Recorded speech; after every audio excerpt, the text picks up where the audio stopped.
Hi, I'm Jenny Gore, Director of the Teachers and Teaching Research Centre at the University of Newcastle. This brief webinar is designed to give you a quick overview of the project Strengthening Induction through Quality Teaching Rounds, which is funded by the federal government as a national cross-sectoral initiative. I want to begin with this quote from Sharon Feynman-Nemser. She said, "The first years of teaching influence not only whether people remain in teaching, but what kind of teacher they become. If we want schools to produce more powerful learning on the part of students, we have to offer powerful learning opportunities to teachers." And whether we're talking about in-service teachers, early career teachers, or experienced teachers, powerful professional learning is what this is all about. So we use the quality teaching model, which addresses teaching in a really comprehensive way that honours its complexity. The model is comprised of these three dimensions. Basically, we're concerned that there's the development of deep understanding of important knowledge, that we are boosting student learning through positive classroom environments, and that we're connecting learning to students' lives and to the wider world. So the three dimensions of intellectual quality, quality learning environment, and significance. This is all based on research. It draws on notions that come out of Fred Newman's work on authentic pedagogy, work we did on productive pedagogy in Queensland, but also it's a refined version of the model that's been in play for more than 20 years now. The elements that sit underneath the three dimensions are outlined here. I'm not going to go into detail, but basically we're concerned with how knowledge is treated, how students are treated, and how they treat themselves and each other. It concerns behavioural issues, equity issues, and of course, pedagogical techniques. But as I said, it really does honour the complexity of teaching. We could just draw out one or two elements, but in a way we ignore other really critical factors that shape student learning if we don't look at the model holistically. There is a 1 to 5 coding scale attached with each of the elements. Really importantly, that scale is confidential to the group of teachers who are using it. So the results of any lesson coding are never shared with the principal or the deputy unless they happen to be in a professional learning community and engaging in quality teaching rounds, which I'll talk about in a moment. Importantly, also, we have teachers say things like this after they've engaged with the quality teaching model. You know, this is the first time in my career I feel I'm actually teaching students. Until now, I've just been giving them work to do. It's quite poignant in a way that it's transformed how this experienced deputy principal thinks about good teaching. We also know, though, that just having a model is not enough. There needs to be a powerful process for working with the model, and that's where quality teaching rounds comes in. It's our approach to professional development that really is designed to empower teachers to empower each other. Effectively, we bring 4 teachers together, sometimes 3, but no less than 3, to engage in a set of quality teaching rounds, which are structured like this. The group comes together to discuss something that they've all read. This is a really important way for the teachers to have something in common. The readings are selected by the teachers. It can be a TED Talk, a YouTube clip, a news item, a policy document, an academic paper, a professional paper. It doesn't really matter what it is, but it's a chance for teachers to sit together, talk about their ideas, and really build that sense of professional learning community. One PLC member then teaches a lesson that's observed by the others. And really importantly, we always watch a whole lesson because we believe it's more respectful of teachers and of the teaching learning process to watch an entire lesson. Walkthroughs certainly have a place, but what we're interested in is understanding the learning experience of students. And we know that it's often in the last 2 minutes when the teacher draws the learning together. So really importantly, a whole lesson is watched. Everyone then codes the lesson on the 18 elements of the QT model. Importantly, the teacher who taught the lesson codes themselves as well. So it's not just giving you feedback, It's using the chance to be in each other's classrooms to observe and discuss our pedagogy collectively. So the teacher who taught the lesson absolutely codes themselves, and also the first time that teachers engage in this process, we would say it typically takes 20 to 30 minutes to code a lesson. Once I've done it a few times, it's usually only about 10 minutes of coding time. And then there's an extended discussion. So the group come together and they share how they coded on each of the elements and why, using evidence from the lesson. I might say, I coded deep knowledge of 4 because I thought there was a focus on the key concepts of X and Y, but that really wasn't sustained when you did that work on Z. The next person will then say, well, I coded deep knowledge of 2 because I felt you did so much in the lesson that none of it was done in depth, and so on. Once everyone has shared their codes and their justification, the idea is then to try and reach consensus. Not so much because the number matters, but because that analysis of the difference between a 2 and a 4 or a 2 and a 3 really gets to the fine-grained specific details of teaching that can really help teachers to identify ways to improve. So that's the QTR process. Typically, we suggest that rounds are conducted every week or 2. So we don't want to do a round every day, because a lot of the learning that happens is when teachers have been in a round and they go back to their own classroom to teach and to try things out. And so we don't want them too close together. We also don't want them so far spread apart that the momentum of a group dynamic is lost. The kind of impact this has on teachers is really captured well by a very experienced teacher here, Susan, who said she was voluntold to participate, and she was put with a group that she didn't like. And she says, when I was in the room with them and working with them, I respected them, I learned to trust them, and I learned who they really were. So what we have in the 2 quotes that I've selected is really transformation of how people understand good teaching and transformation of their relationships with colleagues. And these are really typical quotes that we get from teachers who engage. What we've found with all of the research that we've done is that this approach has really positive effects on student achievement. We're seeing 2 to 3 months additional growth compared to a matched control group in reading and or maths, which is really quite astonishing when the professional development is about pedagogy. We call this a distal measure to look at student achievement in maths and reading. But really exciting that we've got those results using ACER's standardized progressive achievement tests, or PATs, that many of you use anyway.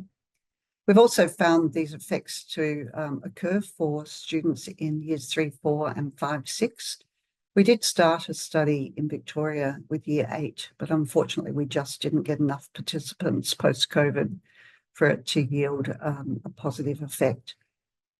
We saw significant results, though, in both New South Wales and Queensland, both when we do the workshop face-to-face and in online mode, and indeed in our online version that we call QTR Digital. The teachers never come together. They do the workshop online and they share their lessons and they come together synchronously and asynchronously to do parts of the QTR process.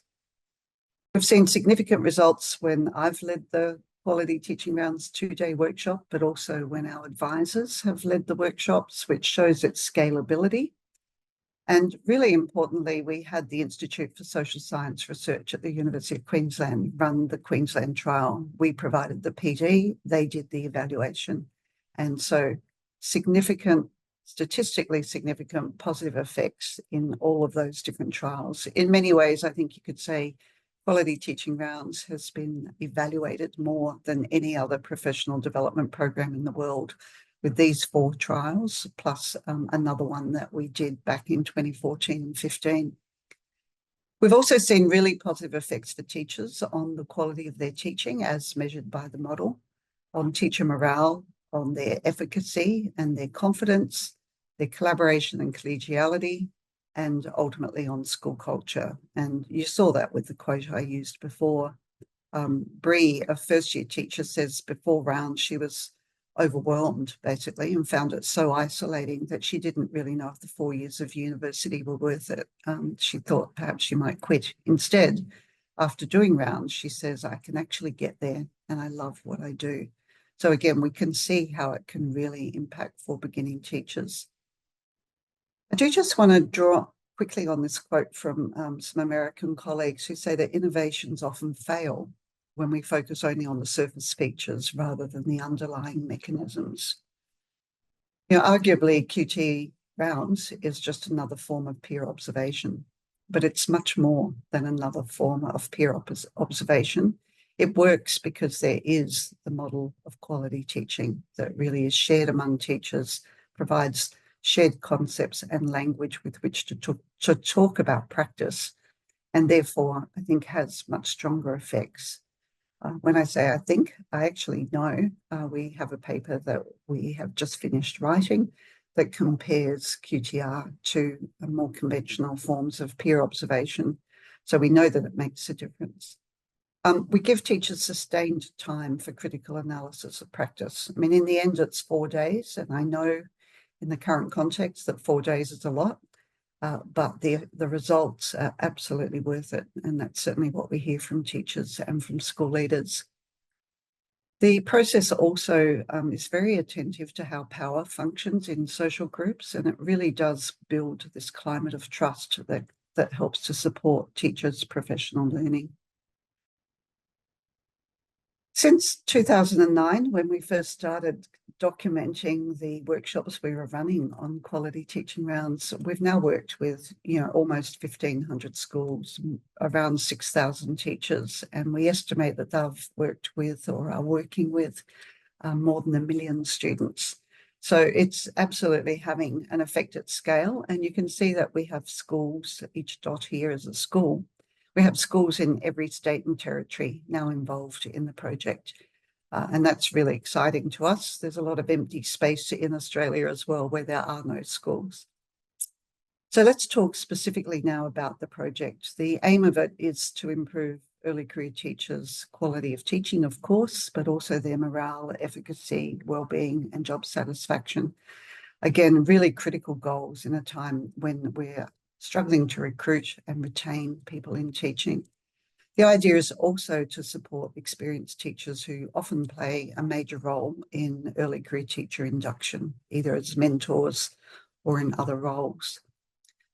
As I said, this is an initiative of the National Teacher Workforce Action Plan. It actually had bipartisan support from the federal government, which is really rare and exciting. And so the plan is to deliver quality teaching rounds professional development for more than 1,600 additional teachers. We are offering this to schools in groups of 4 teachers. So it's free for teachers to come to the 2-day workshop.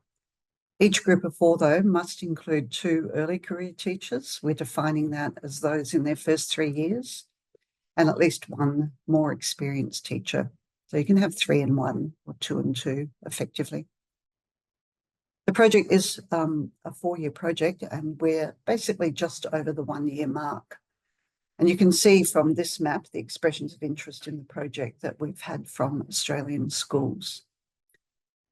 The teachers who agree to participate complete 2 surveys before they come to a workshop. We use 2 because we know that when we just fill in a pre and post survey, that we can be having a particularly bad or particularly good day. We actually started this project with 3 surveys, but after the first year, we've determined that we only need 2.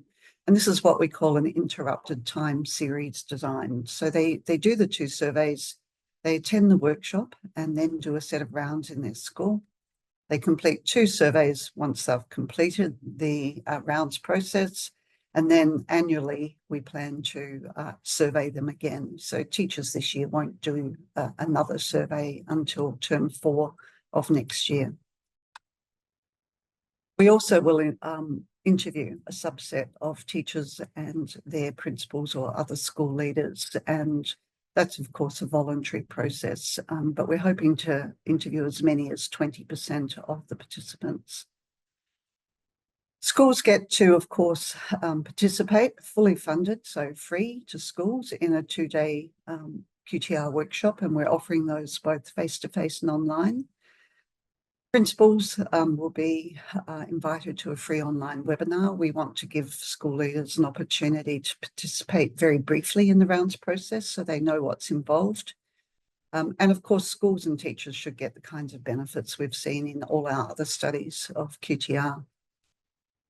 Given that we've just recently sent a final report to the federal government on our first year's process, what we see here are some early findings from the quantitative analysis.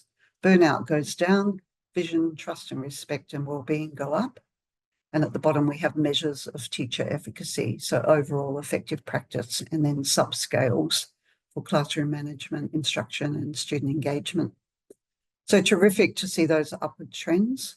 When we compare beginning and more experienced teachers, the beginning teachers in blue here, we see some differences in the top half of this set of graphs. In the bottom, we see almost exactly the same trend, which is terrific. In terms of the qualitative data from our interviews, what we're finding is teachers are consistently telling us that it's enhancing their knowledge, it's refining their practice, it's building stronger relationships with colleagues, and those relationships remain. Once people have worked together in that group of 4, they tend to become really strong professional colleagues. And I should just say that we typically ask people to come together from different parts of the school. So it might be, the PE teacher with the art and the maths and the science teacher, or it might be a kindergarten teacher with a year 4 and a year 6 teacher. But those relationships really seem to hold.